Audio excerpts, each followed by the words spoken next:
ബഹുമാനപ്പെട്ട കോടതിയുടെ നിരീക്ഷണത്തിൽ SIT സ്പെഷ്യൽ ഇൻവെസ്റ്റിഗേഷൻ ടീം മികച്ച രീതിയിൽ അന്വേഷണം നടത്തിക്കൊണ്ടിരിക്കുകയാണ്. ഉണ്ണികൃഷ്ണൻ പോറ്റിയെ അറസ്റ്റ് ചെയ്ത് കഴിഞ്ഞു, മുരാരി ബാബുവിനെ അറസ്റ്റ് ചെയ്ത് കഴിഞ്ഞു. ശരിയായ രീതിയിലാണ് അന്വേഷണം പോകുന്നത്. 2019 സ്വർണ്ണക്കൊള്ള നടന്നിട്ടുണ്ട് എന്ന കാര്യം ദേവസ്വം ബോർഡ് വിജിലൻസ് കോടതിയെ അറിയിച്ചിട്ടുണ്ട്. ഒരു വലിയ വീഴ്ച, ഉദ്യോഗസ്ഥ തലത്തിലൊരു വലിയ വീഴ്ച ഉണ്ടായിട്ടുണ്ട്. അതിൽ മുരാരി ഉൾപ്പെടെയുള്ള ആളുകൾ പ്രതിയായി കസ്റ്റഡിയിലിരിക്കുകയാണ്. അന്വേഷണം നല്ല രീതിയിലാണ് മുന്നോട്ട് പോകുന്നത്. ഞങ്ങൾക്ക് ബഹുമാനപ്പെട്ട കോടതിയുടെ നിരീക്ഷണത്തിൽ SITയുടെ നേതൃത്വത്തിൽ നടക്കുന്ന അന്വേഷണത്തിൽ പൂർണ്ണ വിശ്വാസമുണ്ട്. നഷ്ടപ്പെട്ടു പോയ സ്വർണം, ഭഗവാന്റെ ഒരു തരി പൊന്നെങ്കിലും തിരിച്ചു പിടിക്കുകയും കുറ്റവാളികൾ ശിക്ഷിക്കപ്പെടുകയും ചെയ്യുന്ന കാര്യത്തിൽ യാതൊരുവിധ തർക്കവുമില്ല. നമുക്കറിയാം, നമുക്കെല്ലാവർക്കും അറിയുന്നത് പോലെ ഈ വിഷയങ്ങളൊക്കെ എപ്പോഴാണ് പുറത്തു വരുന്നത്? 2025 ഈ ബോർഡിൻ്റെ നേതൃത്വത്തിൽ ദ്വാരപാലക ശില്പങ്ങൾ നവീകരിക്കുവാൻ ചെന്നൈയിലേക്ക് കൊണ്ടുപോയപ്പോഴാണ്. ഞങ്ങളെങ്ങനെയാണ് കൊണ്ടുപോയത്? കൃത്യമായ പ്രൊസീജിയർ പാലിച്ചുകൊണ്ട് തിരുവാഭരണ കമ്മീഷണറുടെ നേതൃത്വത്തിൽ SP വിജിലൻസിൻ്റെ സാന്നിധ്യത്തിൽ, സ്മിത്തിൻ്റെ സാന്നിധ്യത്തിൽ, സമസ്ത ഉദ്യോഗസ്ഥന്മാരുടെയും ബന്ധപ്പെട്ട ഉദ്യോഗസ്ഥന്മാരുടെയും സാന്നിധ്യത്തിൽ കൃത്യമായ മഹസർ തയ്യാറാക്കി 22 കിലോഗ്രാം ചെമ്പ്, അതിൽ 281 ഗ്രാം സ്വർണം എന്നൊക്കെ മഹസർ തയ്യാറാക്കി വീഡിയോ ചിത്രീകരണത്തോടുകൂടി സുരക്ഷിത വാഹനത്തിലാണ് ഞങ്ങൾ ചെന്നൈയിലേക്ക് കൊണ്ടുപോയത്. പക്ഷേ ഒരു വീഴ്ച പറ്റി. എന്താണ് വീഴ്ച? സ്പെഷ്യൽ കമ്മീഷണർ അറിയിച്ചില്ല. അതൊരു വീഴ്ച തന്നെയാണ്. അപ്പോൾ സ്വാഭാവികമായും കോടതി അതിൽ ഇടപെട്ടപ്പോൾ ഞങ്ങളുടെ വിജിലൻസിനെ തന്നെ കോടതി അന്വേഷണം ഏൽപ്പിച്ചു. ഞങ്ങളുടെ വിജിലൻസ് SP കൃത്യമായ റിപ്പോർട്ട് നൽകി. എല്ലാ പ്രൊസീജിയറും പാലിച്ചാണ് കൊണ്ടുപോയത്. സുരക്ഷിതമായ വാഹനത്തിലാണ് ചെന്നൈയിലേക്കാണ് കൊണ്ടുപോയത്. വീഡിയോ ചിത്രീകരിച്ചാണ്. എല്ലാ പ്രൊസീജിയറും പാലിച്ചിട്ടുണ്ട്. പക്ഷേ ഒരു വീഴ്ച പറ്റി. അത് സ്പെഷ്യൽ കമ്മീഷണർ അറിയിച്ചിട്ടില്ല എന്നുള്ളതാണ്. അത് ഞങ്ങളുടെ സെക്രട്ടറി പരസ്യമായി കോടതിയിൽ ഖേദവും പ്രകടിപ്പിച്ചു.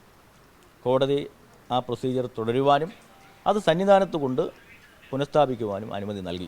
അങ്ങനെ സന്നിധാനത്ത് കൊണ്ടുവന്ന് എല്ലാവരുടെയും സാന്നിധ്യത്തിൽ, സ്പെഷ്യൽ കമ്മീഷണർ സാന്നിധ്യത്തിൽ, ദേവസ്വം പ്രസിഡന്റിൻ്റെയും മെമ്പറുടെയും സാന്നിധ്യത്തിൽ, SP വിജിലൻസിൻ്റെ സാന്നിധ്യത്തിൽ, ആയിരക്കണക്കിന് ഭക്തജനങ്ങളുടെ സാന്നിധ്യത്തിൽ കൃത്യമായി മഹസർ തയ്യാറാക്കി പുനഃസ്ഥാപിക്കുകയും ചെയ്തു. തന്ത്രിയുടെ നേതൃത്വത്തിൽ ശുദ്ധീകരണ പ്രക്രിയകൾ നടന്നു കഴിഞ്ഞു.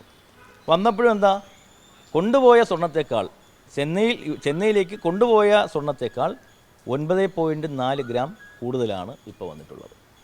അപ്പോൾ ഇപ്പോൾ ഡിപ്പാർട്ട്മെൻറ്റിന് യാതൊരു നഷ്ടവും യാതൊരു ലോസും സംഭവിച്ചിട്ടില്ല. കൃത്യമായി വന്നിട്ടുണ്ട്. വന്നൊരു വീഴ്ച എന്താ? സ്പെഷ്യൽ കമ്മീഷണർ അറിയിച്ചിട്ടില്ല എന്നുള്ളതാണ്. അതൊരു വീഴ്ച തന്നെയാണ്. അത് അറിയിക്കേണ്ടത് ബോർഡല്ല, അറിയിക്കേണ്ടത് ബന്ധപ്പെട്ട ഉദ്യോഗസ്ഥരാണ്. തിരുവാഭരണ കമ്മീഷണർ അറിയിക്കണം, അല്ലെങ്കിൽ എക്സിക്യൂട്ടീവ് ഓഫീസർ അറിയിക്കണം. അങ്ങനെയുള്ള ഉദ്യോഗസ്ഥന്മാരാണ്.